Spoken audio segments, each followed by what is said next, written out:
Hi, hello and welcome to dugout. Hello Rudra, எப்படி இருக்கீங்க?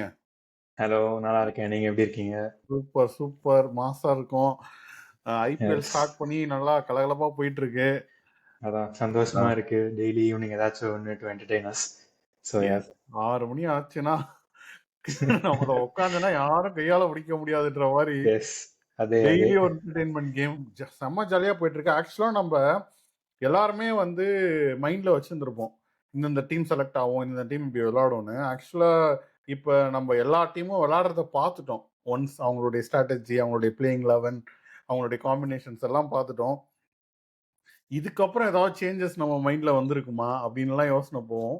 But before that நம்ம வந்து முக்கியமான சில மேட்சஸ் அப்பார்ட் ஃப்ரம் அஃப்கோர்ஸ் நம்ம சிஎஸ்கே மேட்ச் பார்த்து முடிச்சிட்டோம், நம்ம வெற்றிதமா மும்பை அடித்தோம். ஆஃப்டர் தட் ரொம்ப முக்கியமான மேட்ச் பார்த்தீங்கன்னா அந்த Delhi versus LSG, the match of the என்னது வீக் சோஃபார் அப்படின்னு சொல்லலாமா இந்த ஐபிஎல்ல சோஃபா? டெஃபினட்டா டவுட்டே இல்லைங்க. செம்ம கேம். லைக் எல்லாருமே நல்லா என்ஜாய் பண்ணோம். ஆக்சுவலி நான்லாம் வந்துட்டு செகண்ட் இன்னிங்ஸ் அந்த ஃபர்ஸ்ட் 6 ஓவர்ஸ் பார்த்ததுக்கு அப்புறமா அவ்வளோதான் போச்சு அப்படின்னு நினச்சிட்டு கொஞ்ச நேரம் சேனல்ல மாத்திட்டேன். அப்புறமா தான் திருப்பி வந்து பார்க்குறேன், நம்ம அசுதோஷ் சர்மாவும் சரி, கிறிஸ்டன் ஸ்டப்ஸ் இருந்த வரைக்குமாச்சும் ஓரளவுக்கு நம்பிக்கை இருந்துச்சு. அப்புறமா வந்துட்டு அந்த விப்ராஜ் லிங்கம் வந்துட்டு நம்ம எல்லாம் யாருமே பெருசாக கேள்விப்பட்டதில்லை. ஸோ அதனால அவனோட அந்த பிளிஸ்டரிங் 35 ஆட் நாக் வந்துட்டு ரொம்ப குரூஷலாக இருந்துச்சு. So I think definitely game of the IPL so far. வேற லெவல். ஆனா நம்ம என்ன நினைச்சீங்க நீங்க ஃபர்ஸ்ட் பேட்டிங் முடிச்ச உடனே? யா எல்எஸ்ஜி பேட்டிங் முடிச்ச உடனே யார் ஜெயிப்பான்னு நினைச்சீங்க? 200 மேல இருக்கு ஸ்கோரு. ஐ மீன், அதான் நல்ல ஒரு ஈவன் கான்டெஸ்டா போச்சு அது வரைக்கும் பாக்குறப்போ. எனக்கு தெரிஞ்சு நான் வந்துட்டு டிசியோட போலிங்கை நல்லா ரேட் பண்ணேன். பட் அன்பார்ச்சுனேட்லி அன்னைக்கு வந்துட்டு சில கேப்டன்சி எரர்ஸ் இருந்துச்சு அண்ட் ஆமா. நடராஜனோட ஆப்சன்ஸ் இருந்துச்சு. ஸ்டப்ஸுக்கு தேவையில்லாம அந்த ஒரு ஓவர் கொடுத்து 28 ரன்ஸ் அடி வாங்கினான். ஒரு டிராப் கேட்ச். ஐ திங்க் அவன் இப்போ பூரன் 17-18 அந்த டைம்ல இருந்தான்னு நினைக்கிறேன். அப்போ வந்துட்டு அந்த ஒரு டிராப் கேட்ச். ஏன்னா அந்த எல்எஸ்ஜி பேட்டிங் பாத்தீங்கன்னா பூரன் எடுத்துட்டா வேற யாரும் இல்லை. நம்ம அன்னைக்கே நம்ம ப்ரிவியூலே பேசணும். பண்ட் வந்துட்டு ஐ மீன் அட் 3 வந்திருக்கணும், but Pant came in at 4. But பண்டோட T20 பேட்டிங் தெரியும், like not the best of his abilities. So அதனால வந்துட்டு பூரன் நம்பி தான் அந்த டீம் வந்துட்டு மெயினா இருக்கேன். அதை ஜஸ்டிஃபை பண்ணி தான் அவன் 21 crores கொடுத்து ரீடைன் வர பண்ணாங்க. ஸோ அவன் அந்த drop catch cost them. And mid இன்னிங்ஸ்ல பாக்குறப்போ எனக்கு தெரியல, நான் வந்துட்டு டிசியோட பேட்டிங் வந்துட்டு கொஞ்சம் டெப்ளீட்டடா இருந்துச்சு. நம்ம ப்ரிவியூல பாக்குறப்போ கேஎல் ராகுல் we had him in the team. So KL ராகுல் அன்பார்ச்சுனேட்லி பர்த் ஆஃப் ஸ்டைல்னால he was missing the game. So yeah, அது வந்துட்டு எப்படி இருக்கும்னு நான் எதிர்பார்க்கல. பட் இவ்வளோ கேவலமா ஆடுவாங்க, அதுவும் ஜேக் ஃப்ரேசர் மெக்டர்க்கு வந்துட்டு ஒரு நல்ல ஒரு ஸ்டார்ட் கொடுப்பான். அண்ட் லைக் எஸ்பெஷலி ஆக்சுவலா எல்எஸ்டியோட போலிங் வேற, லைக் யாருமே இல்லை அந்த டீம்ல. So yeah. நானுமே அதான் எதிர்பார்த்தேன். ஆக்சுவலா நான் நினைச்சேன் 200 வந்து சேஸ் பண்ணிடுவாங்கன்னு நினைச்சேன் ஆக்சுவலா. ஆனா இந்த மாதிரி கஷ்டமா போகும்னு நினைக்கல. பட் ஈஸியா ஜெயிப்பாங்கன்னு நினைச்சேன். ஆம், நான் எல்எஸ்சி பேட்டிங்ல வந்து நீ சொன்ன மாதிரி மிச்சல் மாஷ் வந்து செம்ம சரவடி ஸ்டார்டிங் கொடுத்தாரு. அந்த அடியை அடிச்சதோடனே அப்புறம் பூரனுக்கு அல்வா கேட்ச் விட்டதுக்கு அப்புறம் அப்படியே 200 அடிச்சிட்டாங்க. நான் நினைச்சேன் இன்னும் கூட அதிகமா அடிச்சிருக்கலாம், கொஞ்சம் எண்ட்ல அவங்க பினிஷிங் வந்து அந்த அளவுக்கு பண்ணலையோன்னு இருந்துச்சு. பட் ஆனா ஓகே தான். அந்த மேட்ச் எங்க வைப் அதிகமாச்சுன்னா, நானுமே நீ சொன்ன மாதிரி நான் ஒரு 65 சம்திங் இருக்கப்ப மியூட் பண்ணிட்டேன். டிவி ஓடிட்டு இருக்கும், நான் ஒர்க் பண்ணிட்டு இருப்பேன். அப்புறம் ஒரு பாயிண்ட்ல மியூட் பண்ணிட்டேன். அது மட்டும் ஓடிட்டு இருந்தது, நான் பார்க்கல, ஸ்க்ரீனே பார்க்கல. நான் மட்டும் பார்த்துட்டு திடீர்னு பார்த்தா என்னடா 2 பேர் வந்து இதுக்கப்புறம் அடிக்கிறாங்க. 15 ஓவர்ஸ்க்கு வந்துருச்சு, இவ்வளோ சூப்பரா அடிச்சாரு விப். அவர் பேர் என்ன? நம்ம விப்ராஜ் நிகம் நிகம் யூபி ஆடிப்பான் போல. ஸோ அவனும் நல்லா வேற லெவல் அடிச்சது எல்லாம் பாத்தீங்கன்னா எல்லாமே கவர்ஸ் மேலதான் அடிச்சிட்டு இருந்தான். அவனை வந்து டெஸ்டே பண்ணல, வேற ஸ்டம்ப்ஸ்ல போட்டு டெஸ்டும் பண்ணல, எதுவும் பண்ணல. டிஃப்ரெண்டா ட்ரை பண்ண. அவனும் தூக்கி அவுட் சைட் ஆஃப் ஸ்டம்ப் போடுறான், வைட் லைன் கிட்ட போடுறான், அவனும் போடுறான்னு சொல்லிட்டு அடிச்சுக்கிட்டே இருந்தான். ஏன்னா அசுதோஷ் சர்மா பத்தி பேசி அவன் ரொம்ப சென்சிபிளான நாக், ரொம்ப லைக் ரிஸ்கே எடுக்கல. எப்போ அவன் ஸ்லாட்ல இருந்துச்சோ அப்ப மட்டும்தான் அடிச்சான். லைக் இன்னிங்ஸ் முடிஞ்சதுக்கு அப்புறமா வேற சொன்னான், லைக் லாஸ்ட் பால் அந்த 6 அடிச்சு முடிக்கிறது வந்துட்டு he was very confident doing so.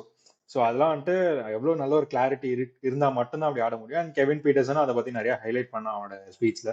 So I mean like very promising sense. அதனால தான் நம்ம வந்துட்டு ஐ திங்க் நீங்க சொன்னீங்களான்னு தெரியல, பட் நான் வந்துட்டு டிசி வந்துட்டு டாப் 4ல போட்டிருந்தேன். And one of the main reasons அந்த பேட்டிங் டெப்த் இருக்கு. அண்ட் லைக் இந்த மாதிரி பிக் மூமெண்ட்ஸ்ல கிளிக் ஆகிற பிளேயர்ஸ் கொஞ்சம் வச்சிருக்காங்க. லைக் ஜேக் ஃப்ரேசர் மெக்கர் சரி, அசுதோஷ் சர்மா அண்ட் அக்ஷர் பட்டேல் மாதிரி பிளேயர்லாம். ஐ திங்க் நட்ராஜன் வந்துட்டு அவங்க டீம் கொஞ்சம் ஹோல்சம் டீமா ஆயிடும். கரெக்ட். ஆனா இப்போ எனக்கு நம்ம மோஹித் சர்மா பத்தி பேசணும் ப்ரிவியூல, அவன் ஒரு ஆப்ஷனா இருப்பான்னு. Mohit Sharma doesn't seem like the old Mohit Sharma that we know. So அந்த மாதிரி இருக்கிறதுனால probably Natarajan whenever he is fit, completely fit, அவன் வந்து he should straight away walk in. And Mukesh Kumar also அப்போ லைட்டா ஆங்கிள் ட்விஸ்ட் பண்ணி அந்த கேம் கம்ப்ளீட் பண்ண முடியல, வெறும் 2 hours தான் bowling போட்டான். அவனோட இன்ஜுரி எப்படி இருக்குன்னு பார்க்கணும். பட் அவங்களுக்கு டெப்த் இருக்க பிரச்சனை இல்லை. Yes, Delhi has done really well. அந்த ஒரு பாயிண்ட் ஆஃப் என்ன அது கண்டிப்பா நோ ரிட்டர்ன் போயிட்டு அப்புறம் வந்து அடிக்கிறதுலாம் வந்து செம்மையா இருந்துச்சு. அந்த இது கூட பார்த்தேன், பதானி ஹெமங் பதானியோடைய ஸ்பீச்லாம் நல்லா தான் இருந்தது. ஐ திங்க் ஒரு பாசிட்டிவ் வைப் இருக்கு. கெவின் பீட்டர்சன் வேற எனக்கு ரொம்ப பிடிச்ச பிளேயர், அவரும் நல்லா ஒரு டீமா இருக்கு. சரி, I think it's a team to watch out for. அதுக்கப்புறம் another team to watch out for, அவங்களுமே செம்மையா விளையாண்டாங்க. அவங்க கேப்டனுமே வந்து என்ன ஒரு ரிவெஞ்சுக்காக வந்திருக்காரு.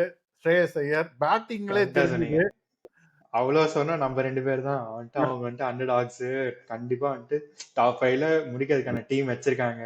கேப்டன் ஸ்ரேயஸ் ஐயர் மாதிரி ஒரு கேப்டன் வந்துட்டு ரொம்ப அண்டர் அப்ரிசியேட்டட், அண்டர் ரேட்டட்னு எனக்கு எப்பவுமே தோணும்.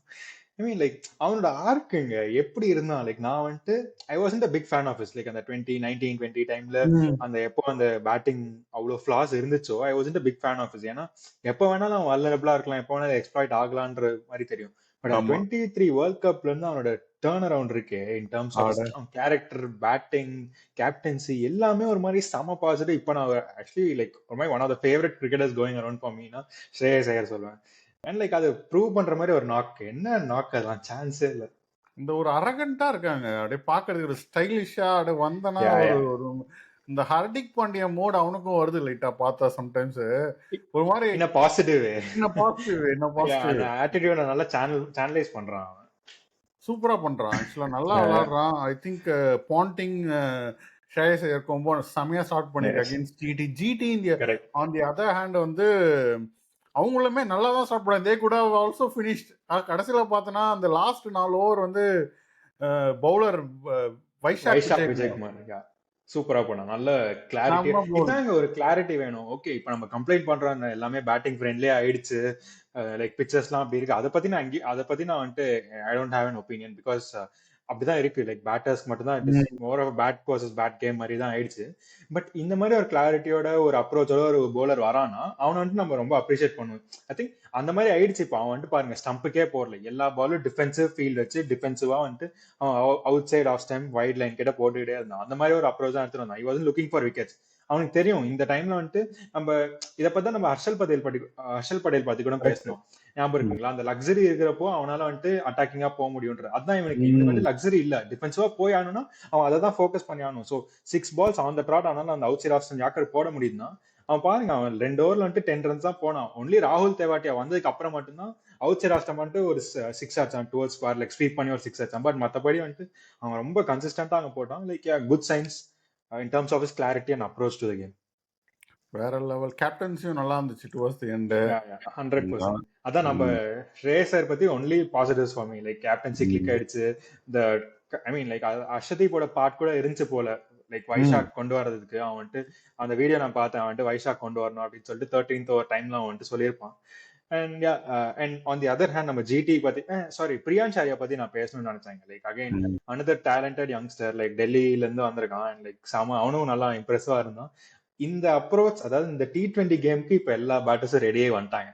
நான் வந்தா அடிக்க போறேன் அப்படின்னு சொல்லிட்டு இப்ப அவ்வளோ பேட்டர்ஸ் வந்துட்டு லைக் அந்த T20 கேம் நல்லா அடாப்ட் ஆயிட்டாங்க. முன்னாடி எல்லாம் அப்படி ஒரு 2010 பீரியட்லாம் வந்துட்டு எப்படி ஒரு டெஸ்ட்டுக்கு நான் வந்துட்டு டெஸ்ட்டுக்கு தான் ஆட போறேன், ஒன் டே தான் ஆடணும் அப்படின்னு இருக்க மாதிரி இப்போ வந்துட்டு கிளியரா எல்லாரும் T20 ஆடணும், IPL ஆடணுன்ற மாதிரி கரெக்டா வந்துட்டாங்க. வேற லெவல் பா. என்ன நினைக்கிறேன்னா, நம்ம இந்தியா டீம் வந்து அட்லீஸ்ட் ஒரு 3 டீம் ஃபார்ம் பண்ணலாம். 3 டீம் ஃபார்ம் பண்ணாலும் கப் அடிக்கிறதுக்கான ஒரு சான்ஸ் இருக்குது. அந்த 3 டீம் அடிக்கலாம், அந்த மாதிரி இருக்கு. இப்போ வந்து காம்படிஷனே என்ன மத்த டீம்லாம் கொஞ்சம் இருக்காதுன்ற மாதிரி இருக்குது. ஐ திங்க் இப்போ எப்படி இருக்கு இந்த லோக்கல் லீக் ஸ்கூல் டோர்னமெண்ட்ஸ்ல எல்லாம் வந்துட்டு பாத்தீங்கன்னா ஒரு டீம் நல்லா இருந்துச்சுன்னா அவங்களே 2 டீம், ஏ டீம் பி டீம்னு வச்சுப்பாங்க. ஐ திங்க் நெக்ஸ்ட் டைம்ல டோர்னமெண்ட் போறப்ப நம்மளும் இந்தியா ஏ இந்தியா பின்ற மாதிரி எடுத்துட்டு போகணும்னு நினைக்கிறேன். அப்படிதான் நான் யோசிச்சேன், என்னடா இது இப்படி ஆயிடுச்சு, யார் இருந்தாலும் விளையாடுறாங்க, எல்லாருமே ஒரு ஃபயரா தான் இருக்காங்க, ஃபீல்டிங்கும் செமையா இருக்குது, இம்ப்ரூவ் ஆயிருக்குது. இப்போ நம்ம என்ன சொல்றது, யங்ஸ்டர்ஸ் எல்லாம் வந்து பயங்கரமா விளையாடுறாங்க. நெக்ஸ்ட் ஜென்லாம் I think we are up for அந்த அந்த ஒரு டாமினன்ஸ் இன் வேர்ல்ட் கிரிக்கெட் சொல்ற லெவலுக்கு நம்ம ஃபார் ஷூர். அதான் அது இப்போ கிளியரா தெரியுது 2 ICC tournaments on the track. So அப்படி இருக்கிறப்பயே நமக்கு தெரியுது வெல்த் ஆஃப் ரிசோர்சஸ். இப்பயே நம்ம லாஸ்ட் 2-3 இயர்ஸ்ல பாத்துறோம். T20 ஒரு சைட்ல நடக்குதுன்னா ஓடிஐக்கு இன்னொரு டீம் போறாங்க, இல்ல டெஸ்ட்டுக்கு இன்னொரு டீம் போறாங்க. அந்த மாதிரி சைமல்டேனியஸா 2 டோர்னமெண்ட்டுக்கு 2 டீம் அனுப்பக்கூடிய கெப்பாசிட்டி இருக்கு ஆன் த ரைஸ். அண்ட் ஒரு மாதிரி அந்த டாபிக் இருக்கிறப்பயே அடுத்து நம்ம ராஜஸ்தான் பத்தி ஒரு சில வார்த்தைகள். அது ரொம்ப நம்ம புகழ்ந்து சொல்றதுக்கு இல்ல, பாவம் அவங்க வந்து ஸ்டார்ட் அந்த ராங் ஃபுட். 2 மேட்ச் போட்டுருக்காங்க இன்னைக்கு. கரெக்ட். அதான் நம்ம சொன்ன மாதிரியே லைக் அந்த அந்த டீம் பத்தி நம்ம ப்ரிவியூல சொன்னோம் ஸ்ட்ரகிள் பண்ணுவாங்கன்னு. அண்ட் ரைட்ஃபுல்லி சோ அவங்க வந்து ஸ்ட்ரகிள் பண்றாங்க. அண்ட் ஐ டோன்ட் நோ, அவங்க டீம் நம்ம டீம் மேனேஜ்மெண்ட் பத்தி நிறைய பாசிட்டிவ்ஸா சொன்னோம். எனக்கு அங்கதான் இன்னுமே மேஜர் ஃபிளாவா இருக்கும்னு தோணுது. ஏன்னா நிறைய டீம் காம்பினேஷன்ஸ்ல மிஸ்டேக்கு, போலிங் எப்படி யூஸ் பண்ணணும்னு தெரியல, பேட்டிங் ஆர்டர்ல வந்துட்டு ஃபிளாஸ், ஹெட்மயர்லாம் அவ்வளவு கொடுத்து ரீடைன் பண்ணிட்டு பாருங்க கடைசி 3-4 ஹவர்ஸ்க்கு வந்து ஏதோ பதுக்கி வச்சு நம்பர் 8ல வந்து ஆட வைக்கிறாங்க. எதுக்கு அதெல்லாம் பண்றாங்கன்னு தெரியல. அண்ட் அதான் too many errors in terms of tactical approach to the game. Like spinners எப்படி ரியான் பராக் ரொம்ப இன்எக்ஸ்பீரியன்ஸ்டா இருக்கிறது ரொம்ப கிளியரா தெரியுது. லைக் ஆன் த ஃபீல்ட்ல சில டிசிஷன்ஸ்லாம் வந்துட்டு ரொம்ப கொஸ்டினபிளா இருக்கு. ஸோ அதனால வந்துட்டு எனக்கு ஆர்ஆர் வந்துட்டு நம்ம முன்னாடியே ப்ரெடிக்ட் பண்ண ஸ்ட்ரகிள் பண்ணுவாங்கன்னு I think that is going to happen. ஒரு முக்கியமான பாசிட்டிவ் என்னன்னா த்ரூவ் ஜுரல் அந்த ஒரு இன்னிங்ஸ் நல்லா இருந்துச்சு. நல்லா ஒரு மாதிரி கிளாஸா அடிச்ச மாதிரி இருந்துச்சு. ஒரு வெரி ட்ரூ. ஆமா கரெக்ட். அதான் த்ரூவ் ஜுரல் வந்துட்டு நம்ம அதான் நீங்க சொன்ன மாதிரியே லைக் டெக்னிக்கலி ரொம்ப சவுண்டான பிளேயர். அவன் ஆடுறதுலே தெரியும் எல்லா ஃபார்மேட் ஆல் 3 ஃபார்மேட் ஆடக்கூடிய ஒரு கெப்பாசிட்டி அவனுக்கு இருக்குன்றது நல்லாவே தெரியும். அண்ட் ஐபிஎல்லையும் 2 இயர்ஸ் பேக் வந்துட்டு அவனுக்கு வந்துட்டு எப்போ அந்த ஃப்ரீடம் கொடுத்து ஆட வச்சாங்களோ அப்போ அவன் ப்ரூவ் பண்ண லாஸ்ட் இயர் இடன் of the greatest of IPL. But அதுக்கு முன்னாடி வருஷம் சூப்பரா ஆடலாம். அண்ட் த்ருவ் ஜுரல் ஒரு பக்கம் இருக்கிறப்போ எனக்கு ஜெய்ஸ்வால் மேல கொஞ்சம் ஃபோக்கஸ் பண்ணணும்னு தோணுச்சு. ஏன்னா இப்போ வந்துட்டு ஜெய்ஸ்வால் இந்த ஐபிஎல் வந்துட்டு it has to be a big one. ஒரு 700 ரன் 650-700 ரன் அடிச்சா மட்டும்தான் அவனுக்கு வந்துட்டு இந்தியன் டீம்ல வந்துட்டு இப்போ இடம் இருக்கும். ஏன்னா ஓகே நான் வந்துட்டு சஞ்சு சாம்சன் ஒரு அபிஷேக் சர்மா பக்கம் நான் போக விரும்பல. இப்போ அவங்க தான் இந்தியன் டீம்ல லைக் சர்டனிட்டிஸ். ஸோ ஜெய்ஸ்வால் வந்துட்டு என்னை பொறுத்த வரைக்கும் he has the capacity to be a part of the playing 11 in T20s. But unfortunately ஜெய்ஸ்வாலோட T20 கேம் வந்துட்டு has it gone down because of his test game. டெஸ்ட்னால அவன் வந்துட்டு T20 கேம் குறைஞ்சிச்சான்னு எனக்கு வந்து டவுட்டா எக்ஸ்டெண்ட் இருக்கலாம் தான் தோணுது எனக்கு. அது இருக்கலாம் தான் தோணுது. But I think once you get used to T20 இந்த ஐபிஎல் நீ சொன்ன மாதிரி இந்த ஐபிஎல் கொஞ்சம் நல்லா ஃபார்ம் பண்ணி யூஸ் பண்ணிட்டாங்கன்னா it will be a really good அவன் கெரியருக்குமே ஒரு பூஸ்டா இருக்கும் இந்த டைம். ஸோ அதை விட்டு போக அந்த மேட்சை விட்டு வரணும்னா அப்புறம் எஸ்ஆர்ஹெச் கூட they continued the form from last year. அதே 286 நச்சுன்னு வந்து கூச்சப்படாம இஷான் கிஷன் பேக் டு அதாவது எம்ஐல இருந்துட்டு வெளில வந்து அந்த வெறிய காமிச்ச மாதிரி இருந்துச்சு. ஒரு சம்ம செலிப்ரேஷன்லயே தெரிஞ்சு கிரவுண்ட சுத்தி ஓடனா அந்த வெறியில. அண்ட் நம்ம முன்னாடி ஸ்ரேயசர் பத்தி சொன்ன மாதிரி தான். லைக் ஸ்ரேயசரோட ரிடம்ஷன் ஆர்க் எப்படி இருந்துச்சோ லைக் அவுட் ஆஃப் கான்ட்ராக்ட், பிசிசியோட out of contract, out of the team, அதே மாதிரி தான் இஷான் கிஷனும் சேம் ஸ்ட்ரகிள்ஸ் ஃபேஸ் பண்ணிட்டு இப்போ வந்துட்டு ஒரு பக்கம் பாத்தீங்கன்னா லைக் சம ஃப்ரீடமோட லைக் அகைன் இந்த அப்ரோச் டு த கேம். அதாங்க again credit to team management. அவனுக்கு வந்துட்டு அந்த ஃப்ரீடம் கொடுத்துட்டாங்க, நீ போய் பால் ஒன்ல இருந்து அடி. அண்ட் லைக் பிச்சும் அதுக்கு ஏத்த மாதிரி இருக்கு, நல்லா பிளாட்டா ரோடு மாதிரி பேட்டுக்கு வருது. ஸோ அந்த மாதிரி இருக்கிறப்போ இஷான் கிஷன்லாம் no one can stop him. அந்த மாதிரி பிளேயர் தான் அவன். லைக் ட்ரூ பிச்சா இருந்துச்சுன்னா அவனுக்கு நல்லா மாட்டும், செம்மையா அடிக்கும். ஒரு நியூஸ் கேள்விப்பட்ட அந்த அபிஷேக் சர்மாக்கு ஃபோன் பண்ணி கேட்டேன். ஆமா ஆமா வேலை என்ன வந்தவொடனே எல்லா பாலும் அடிக்கணுமா? அதான் வேலை, அதான் வேலை, வந்தவொடனே அடிக்கணும். ஐ திங்க் அந்த பிச்சும் அவங்க அதுக்கேற்ற மாதிரி ரெடி பண்ணி வச்சிடறாங்க ஹோம்ல. வந்து பேட்டிங்ல அடிச்சிடணும்னு பாக்குறாங்க, பேட்டிங்ல மேட்சை முடிச்சிடணும். Basically get the opposition out of the game from the batting அப்படின்ற மாதிரி முடிவு பண்ணி ஆடுறாங்க தெரியுது. அவங்க ஸ்ட்ராட்டஜி கிளியரா இருக்கு. அவங்க அவே கேம்லாம் எப்படி இருக்க போகுதுன்னு தான் நம்ம பார்க்கணும். அவங்களுடைய ஹோம் கேம்ஸ் இப்படிதான் போக போகுது தெரியுது. கொல்கட்டா ஹோம் கேம் தோத்துட்டு அவே கேம் ஜெயிச்சிருக்காங்க. அதுவுமே வந்து என்ன சொல்றது, Rahane is looking in very good form. அந்த அவங்க அவன்ட்டு அந்த ட்ரூ பிச்சஸ்ல நல்லா நான் போன கேம் வந்துட்டு ஐ திங்க் அகைன்ஸ்ட் ஆர்சிபி நல்லா லைக் பேட்டிங் அவனுக்கு நல்லா செட் ஆச்சு. பட் இன்னைக்கு பாக்குறப்போ இடன் look at his peak and right. Like இன்னைக்கு பாக்குறப்போ நமக்கு தெரிஞ்சு லைக் கொஞ்சம் ஸ்லோவா இருந்துச்சு பிச்சு, ஸ்பின்னர்ஸ்க்கு ஃபேவர் ஆச்சு. அண்ட் அதாங்க இந்த டோர்னமெண்ட் பாத்தீங்கன்னா லைக் 2 கேம் இப்போ பாத்துட்டோம். சிஎஸ்கே கேமும் சரி, இப்போ கேகேஆர் கேமும் சரி, ஸ்பின் ஃப்ரெண்ட்லியா இருந்திருக்கு. லைக் 3-4 ஹை ஸ்கோரிங் கேம்ஸ் இருந்துச்சு. கொஞ்சம் 2 கேம் வந்துட்டு 200 210 அந்த ரேஞ்ச் இருந்துச்சு. 2 கேம் வந்துட்டு ஸ்லோவா இருந்துச்சு. ஸோ அப்படி இருக்கிறப்ப எனக்கு வந்துட்டு கொஞ்சம் நல்ல பேலன்ஸ் இருக்கும் அப்படின்ற மாதிரி தோணுது in terms of like the kind of matches that we are witnessing. So spin அகேன்ஸ்டா இருக்கிறப்போ கேகேஆர் வந்துட்டு ஃபர்ஸ்ட் கேம் நீங்க சொன்ன மாதிரி கொஞ்சம் ஸ்ட்ரகிள் பண்ணாங்க. And second game like spinners came to the game like Moeen அலியும் சரி, வருண் சக்கரவர்த்தியும் சரி. அண்ட் ஆல்சோ எனக்கு வந்து கண்டிஷன்ஸ் வந்துட்டு favoured KKR bit because second ஹாஃப்ல வந்துட்டு டியூ கொஞ்சம் வந்துச்சு. அண்ட் லைக் குவிண்டன் டிகாக் வந்துட்டு ப்ராப்ளி செம்ம நாக் அது ஆக்சுவலா. ஏன்னா வந்துட்டு ஃபர்ஸ்ட் இன்னிங்ஸ்ல பார்த்தோம் தேவையில்லாம விக்கெட் த்ரோ பண்ணிட்டு போயிட்டு இருந்தாங்க. ஜெய்ஸ்வால் சரி, இவன் பராக் சரி, லைக் இந்த மாதிரி பிளேயர்ஸ்லாம் தேவையில்லாம விக்கெட் விட்டாங்க. அந்த மாதிரிலாம் பண்ணாம எனக்கு தெரிஞ்சு குவிண்டன் டிகாக் ரொம்ப சென்சிபிளா எக்ஸ்பீரியன்ஸ் யூஸ் பண்ணி லூஸ் பால்ஸ் மட்டும் பனிஷ் பண்ணிட்டு எப்போ ரிஸ்க் வேணுமோ அப்போ மட்டும் எடுத்துட்டு and like he saw the game through 150 டார்கெட்ல அவன் 97 ரன்ஸ் அவனே அடிச்சிட்டானா என்னங்க, அவன் தான் ஃபுல் மேட்ச் லைக் முடிச்சுட்டான் அவன் கிரெடிட்ஸ். சிங்கிள் ஹேண்டடா செகண்ட் இன்னிங்ஸ்ல. So KKR again got I back mean to winning ways. ஜெயிச்சாங்க, பட் எனக்கு தெரிஞ்சு அவங்க வந்துட்டு இன்னுமே வந்துட்டு they're not the the team to watch out team ஃபார்ன்ற டு மாதிரி தான் வாட்ச் அவுட் இருக்கு. ஃபார் அப்படின்றது நீங்க உன்னுடைய கருத்தா இருக்குது. You want to watch more of them to decide on that அப்படின்ற மாதிரி ஏன்னா இன்னும் நிறைய. நம்ம முன்னாடி பேசணும்ல ப்ரிவியூல like there are far too many better teams compared to the likes of exactly KKR, exactly. RR அந்த மாதிரிலாம். And on the same note நம்ம வந்துட்டு எனக்கு ஜிடி பத்தி நம்ம மேட்ச் பத்தி பேசணும், பட் ஜிடியோட டீம் பத்தி எனக்கு வந்துட்டு கொஞ்சம் பேசணும்னு தோணுச்சு. ஏன்னா ஜிடி வந்துட்டு நிறைய பேர் வந்துட்டு ஜிடியை ரேட் பண்ணாங்க காம்பினேஷன் வைஸ் நல்ல செம்ம சாலிடான டீம்னு. பட் நான் அதான் ப்ரிவியூல சொன்ன அந்த 2 bowlers மேல தான் எனக்கு வந்துட்டு டவுட்ஸ் இருந்துச்சு. பிரசீத் கிருஷ்ணா அண்ட் முகமது சிராஜ் நல்லா சொன்ன மாதிரியே வச்சு செஞ்சாங்க அவங்க 2 பேரும் போட்டு. அண்ட் டீம் காம்பினேஷன்ல again like I thought they made a mistake. இவனை யாரு வாஷிங்டன் சுந்தர் வந்துட்டு என்னங்க பாவம் பண்ணாங்க. லைக் நல்ல bowler நல்ல பேட்டர், இந்தியன் டீம்ல எப்பவுமே ஸ்குவாட்ல இருக்கக்கூடிய ஒரு பிளேயர். அப்படி இருக்கிறப்போ எப்படி அவன மாதிரி ஒரு பிளேயரை வந்துட்டு லைக் ஒரு பிளேயிங் 11ல ஆட வைக்க முடியலன்னா எனக்கு புரியல.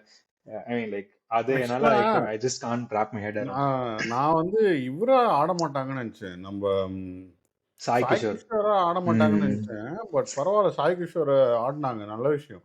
அதே போல சாய் கிஷோர் குவாலிட்டி ஸ்பின்னர்யா. அமேசிங். இல்ல நான் இவன் லாஸ்ட் சீசன் அவர் ஆட வைக்கல எனக்கு, அதனால தோணுச்சு. பாவம், அதுவும் பாவமா இருந்துச்சு எனக்கு வந்து. நல்ல அது ரொம்ப ஸ்பின்னர், பட் கஷ்டமா இருந்துச்சு. அன்பார்ச்சுனேட்லி சான்சஸ் கிடைக்கல. இப்போ ஐ திங்க் இவனுக்கு வாஷிங்டன் சுந்தருக்கு அதான் நடக்க போகுது. சீசன் ஃபுல்லா பலியாடு. Future predictions, I wouldn't be surprised when Ashwin retires, CSK வந்துட்டு வாஷிங்டனுக்கு போயிடுவாங்க ட்ரேட்லயோ ஏதோ வந்துட்டு. இந்த சீசன் அவன் அப்படி ஆட்டானா எனக்கு தெரிஞ்சு அது நடக்க வாய்ப்பு இருக்கு. அண்ட் இன்னொன்னு, Glenn Phillips form of his லைஃப்ல இந்த டோர்னமெண்ட்ல வந்திருக்கான். அப்படி இருக்க பிளேயரை அகைன் டிராப் பண்ணிட்டாங்க. ஐ டோன்ட் நோ என்ன ஜஸ்ட் ரீசன். ஃபீல்டிங்காகவே அவனை எடுத்துடலாம்ப்பா. நம்ம ஒரு 20 ரன். எக்ஸாக்ட்லி. எனக்கு புரியல எப்படிடா நீங்க எல்லாம் யோசிக்கிறீங்க. அவனே அவ்வளவு ரன் சேவ் பண்ணுவானேடா, என்னடா பண்றீங்கன்ற மாதிரி இருந்துச்சு. அது என்ன ஓகே.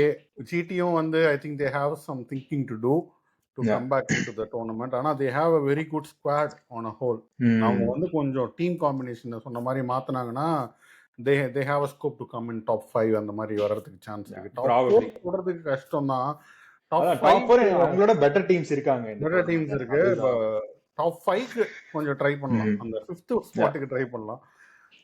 ஆஃப் கோர்ஸ் ஆர்சிபி வந்து செமையா ஒரு வின் பண்ணாங்க with Josh Hazlewood back into the இது. அது நீ தான் சொன்னு நினைக்கிறேன். அவர் வந்து வந்துட்டாரு, இன்ஜூர்ட் கிடையாது, வந்துட்டாரு. கரெக்ட். சூப்பர் அதான் ஹேசல்வுட் அதானே தெரிஞ்சு அவங்க bowling லைன் ரொம்ப ஸ்ட்ராங் ஆயிடுச்சு. அன்பார்ச்சுனேட்லி எனக்கு புவனேஸ்வர் குமார் ஆடல. I think they went with an additional இன்ஜுரினாலயா, என்ன ரீசன் எனக்கு சொல்ல தெரியல. அவங்க வந்துட்டு வேற ஏதோ அடிஷனலா வேற ஏதோ ஒரு பிளேயர் போனாங்க. ஸோ இவன் தேவ்தத் படிக்கல் அண்ணா ஆக்சுவலா எனக்கு அதான் புரியல. இவ்வளவு டெப்தான ஒரு பேட்டிங் லைன் நீங்க வந்து ஏன் அகைன் தேவ்தத் படிக்கல ஏன் பேக் பண்ணும்? அது நீங்க எக்ஸ்ட்ரா போலர் ஆடினா லைக் ஓகே, மேபி இன்ஜுரியா இருக்கிறதுனால அவன் வந்துட்டு ஆட வைக்காம இருக்கலாம். பட் பாப்போம் அவன் வந்துட்டு எப்படி. ஆர்சிபி பத்தி இப்போ ரொம்ப பேச தேவை. நம்ம இன்னொரு நெக்ஸ்ட் வீடியோ வியூவர்ஸ், இந்த வீடியோ வந்து ஜஸ்ட் இதுதான் இந்த 1 வீக் ரவுண்ட் அப் எப்படி எல்லா டீமும் பெர்ஃபார்ம் பண்ணிருக்கின்ற அந்த ஒரு இதுதான். எல்லாரும் ஒரு மேட்ச் ஆடிட்டு அப்புறம் ஒரு வீடியோ போடலாம், எப்படி பண்ணிருக்காங்கன்னு ஒரு டிஸ்கஷன் பண்ணலான்னு. I think you enjoyed this video. I think உங்களுக்கும் இந்த மாதிரி கருத்துக்கள் இருக்கும். நீங்கள் ஒரு வேளை இன்ட்ரெஸ்டாக இருந்தீங்கன்னா உங்களுடைய டாப் 4 கூட நீங்கள் கமெண்ட் பண்ணுங்க கீழே. இட் வில் பி ரியலி ஏன்னா ஒரு பார்க்கறதுக்கு கொஞ்சம் நமக்கு ஒரு ஃபெமிலியராக இருக்கும், பார்க்கறது தெரிஞ்சுப்போம் உங்களுடைய ஐடியாஸ் எப்படி இருக்குன்னு. we'll meet in the next video, which would be RCB versus Chennai Super Kings, the biggest rivalry. அதனுடைய ப்ரிவியூவில் சீக்கிரமாக சந்திப்போம். Until then, கண்டிப்பா seeing you, Kiruba எஸ் and Rudra. Bye. தேங்க்யூ. நீங்களும் உங்களோட லைக் டாப் 4 ப்ரெடிக்ஷன்ஸ் இப்போ ஏதாவது சேஞ்சஸ் இருக்கா, என்ன நினைக்கிறீங்க நீங்க அப்படின்றதும் நீங்களும் போடுங்க, கண்டிப்பாக பார்ப்போம். போடுங்க. Yes Cheers. Bye. தேங்க்யூ.